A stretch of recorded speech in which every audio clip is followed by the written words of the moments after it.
এয়া দেখিছে ধনশিৰি বাঢ়নী পানীয়ে কিদৰে পথাৰ ডুবাই পেলাইছে। গোটেই ৰাস্তা কিনাৰে কিনাৰে পানীয়ে ভৰি পৰিলে।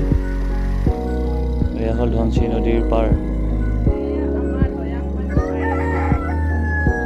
চাওকচোন এনেকৈ পানীয়ে সোমাই গৈছে ৰাস্তাৰ শীৰ্ষে। এয়া হ'ল আজি এমাহৰ আগত হোৱা বানপানী।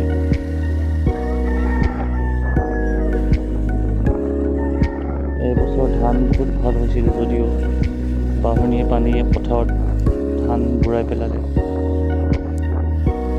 দেখিছে নেকি কিমান পানী হৈ গ'ল। বহুত দূৰ দূৰলৈ পানী সোমাই গৈছে।